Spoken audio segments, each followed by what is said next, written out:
Writing skill अंतर्गत, म्हणजे writing skill म्हणजे काय, लेखन विभाग किंवा लेखन कौशल्य या अंतर्गत तो कुठला सेक्शन आहे, सेक्शन 5 आपल्या ऍक्टिव्हिटीज मध्ये.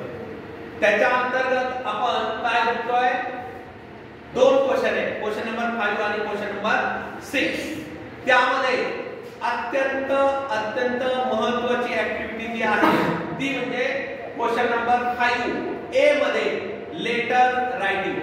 क्वेश्चन नंबर 5 ए मध्ये लेटर रायटिंग. त्यामध्ये तुम्हाला 2 प्रश्न विचारले जातात, 2 पत्र विचारले जातात. ते म्हणजे इनफॉर्मल लेटर आणि फॉर्मल लेटर.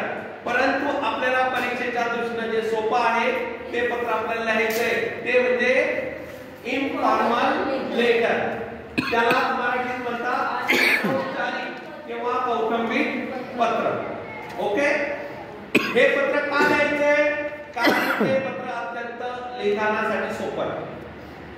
कारण कौटुंबिक पत्र इनफॉर्मल लेटर हे कुणाला लिहिले जातात, आपल्या कुटुंबातले जे जवळचे लोक असतात त्यांना लिहिले जातात. त्यामध्ये पहिला आहे आपल्या घरातील प्रमुख आपले फादर, त्यानंतर मदर, फादर म्हणजे वडील, मदर म्हणजे आई, त्यानंतर ब्रदर म्हणजे भाऊ, सिस्टर म्हणजे बहीण, त्यानंतर पुढचा आहे ग्रँडफादर म्हणजे आजोबा, ग्रँडमदर म्हणजे आजी, अंकल म्हणजे तुमचे चुलते काका किंवा मामा, आणि चुलती किंवा काकी किंवा मामी,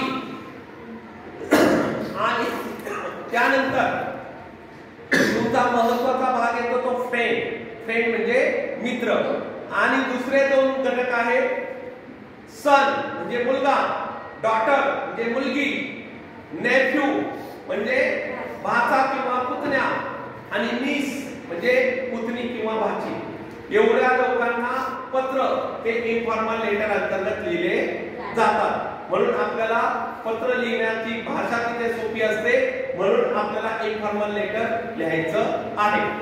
ओके, आता पुढे ते पत्र लिहायचं कसं, आता ते पत्र लिहायचं कसं, तर आपल्याला परीक्षेमध्ये डायरेक्टली क्वेश्चन नंबर 5 मध्ये इथे डायरेक्टली दिलं जातं. 3-4 गोष्टी इथे दिल्या जातात. इमॅजिन, इमॅजिन म्हणजे काय, कल्पना करा तुम्ही कोण आहात. म्हणजे हे पत्र खरं लिहायचं नसतं, हे पत्र आपल्याला कल्पना करून लिहायचं असतं. म्हणजे तिथे इमॅजिन यू आर रीता और रितेश, म्हणजे तुम्ही रीता आहात किंवा रितेश आहात आणि तुम्हाला ते पत्र लिहायचं आहे. अशा पद्धतीने तिथे माहिती दिलेली असते. परीक्षेमध्ये कधी कधी पत्र कुणाला लिहायचंय हे दिलं जात नाही, त्यावेळी घाबरून जायचं नाही. तर पत्र लिहिणारा कोण आहे, तर आपण इथे रितेश दिलेला आहे म्हणून आपण इथे रितेश लिहिलंय. पण जर आपल्याला पत्र लिहिणारा कोण आहे हे माहित नसेल तर त्यावेळेस काय लिहायचं असतं, ABC, A dot B dot C dot, आणि सर्व कॅपिटल मध्ये लिहायचं. ओके, दुसरी स्टेज आहे ती पत्रचा पत्ता, ऍड्रेस, पत्र लिहिणाऱ्याचा पत्ता. जर पत्ता 99% दिलेला असतो तोच आपल्याला काय करायचा असतो, लिहायचा असतो. जर दिलेला नसेल तर आपल्याला एक पत्ता इमॅजिनरी पार्ट करून ठेवायचा आहे. आता मी इथे तुम्हाला दिलाय साई निवास, MG रोड, पुणे 04 आणि नंतर डेट. पण हा लिहित असताना काळजी घ्यायची आहे. काय काळजी घ्यायची आहे, रितेश चा आर हा कॅपिटल येणं गरजेचं आहे. त्यानंतर यस, साईचा यस कॅपिटल येणं गरजेचं आहे, निवासचा एन कॅपिटल येणं गरजेचं आहे. त्यानंतर काय दिलेलं आहे, कोमा. त्यानंतर एम कॅपिटल आला पाहिजे, डॉट, जी कॅपिटल आला पाहिजे, डॉट, रोडचा आर कॅपिटल आला पाहिजे आणि नंतर कोमा. त्यानंतर पुणे चा पी कॅपिटल आला पाहिजे, नंतर डॅश आहे, नंतर 0 कोड आणि नंतर फुल स्टॉप। अशा पद्धतीने इमॅजिनरी पत्ता आपल्याला लिहायचा आहे। परंतु हा तेव्हा जर आपल्याला आपल्या ऍक्टिव्हिटी शीट मध्ये पत्ता दिलेला नसेल तेव्हाच लिहायचा आहे। जर दिलेला असेल तर तोच लिहायचा आहे, तुमच्या मनाने लिहायचा नाही, हे काळजीपूर्वक लक्षात घ्या। त्यानंतर दुसरी स्टेज आहे ती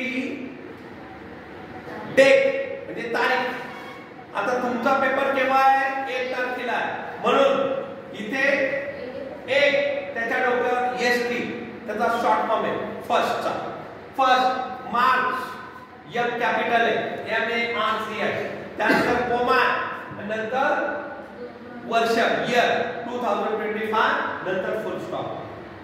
पत्र लिहित असताना पत्र लिहिणारा कोण म्हणजे सेंडर्स नेम, त्यानंतर पत्र लिहिणाऱ्याचा पत्ता म्हणजे सेंडर्स ऍड्रेस आणि डेट कोणत्या तारखेला पत्र लिहिलेलं आहे। या 3 गोष्टी अत्यंत महत्त्वाच्या आहेत। ते लिहिण्याची पद्धत अत्यंत महत्त्वाची आहे। जिथे कॅपिटल पाहिजे, जिथे स्मॉल पाहिजे, जिथे कोमा पाहिजे, फुल स्टॉप पाहिजे, ह्या गोष्टी अत्यंत महत्त्वाच्या आहेत। त्यानंतर आपण अमेरिकन मेथड वापरत असल्यामुळे सगळ्या गोष्टींची सुरुवात ही आपल्याला कोणत्या बाजूने करायची? डाव्या बाजूने करायची। आपण जिथे लिहितोय त्या डाव्या बाजूने करायची आहे। म्हणजे काय? पुढची म्हणजे पत्र लिहिणारा sender's name, sender's address, date, तीनही गोष्टी एका खाली एक आलेल्या आहेत। त्यानंतर एक ओळ सोडायची।